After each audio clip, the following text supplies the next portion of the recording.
Colossians chapter 1 verse 19. For in him all the fullness of God was pleased to dwell. I love this portion because it gives me great encouragement. We could read it as, this is because in him, Jesus, all the fullness of God was pleased to dwell.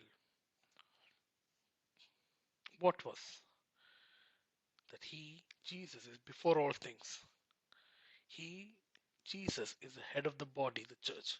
That he, Jesus, is the one worthy to give life to dead. He, Jesus, is the one who would reconcile the entire creation to himself. And he, Jesus, has made and is making peace for us through his cross.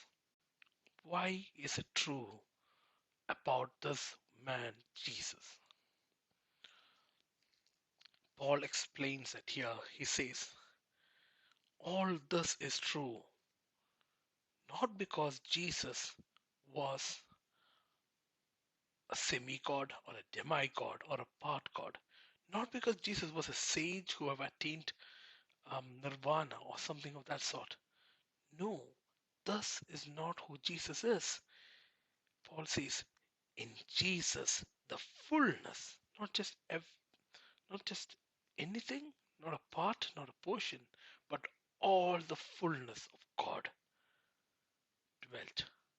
And it was pleasing that the fullness of God dwelt in Jesus.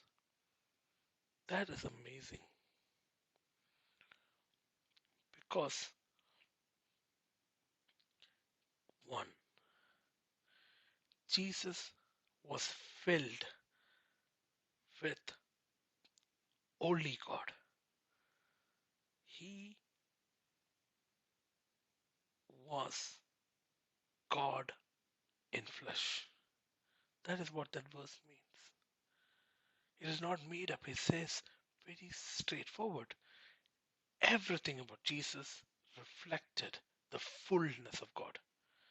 Second, God was pleased to dwell. That means it was God's pleasure that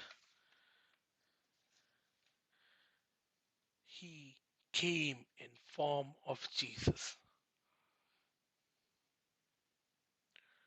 3. He dwelled in Jesus. It gives us hope that one day we too would be able to experience the dwelling with God. And that is possible because Jesus has already done it. What do we take from here? We take these points. 1, that there's a promise that we will dwell with God. 2, we have the confidence in that promise because Jesus spoke about it and he cannot lie because he was filled to the brim with God. 3, God was pleased that Jesus was doing it. He was joyful that he was doing it. 4, this joy meant that it was God's pleasure to save you and me. And 5, there is this invitation that God opens up for all who loves and believes in him, that they too would be able to see and experience God.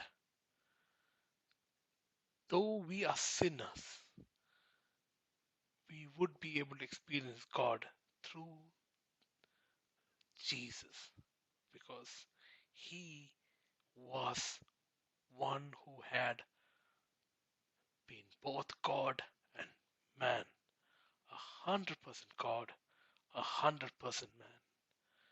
And that makes us joyful every time we feel led to temptation, we could say. It pleased God to die for my sin. It pleased God to come in form of Jesus and be my savior.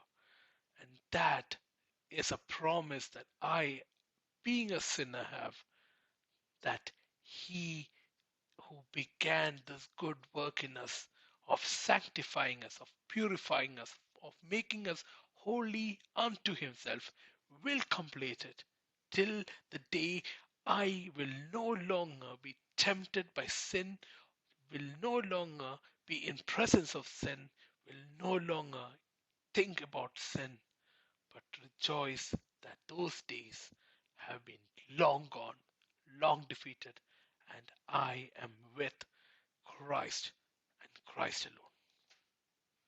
God bless you. Have a wonderful day.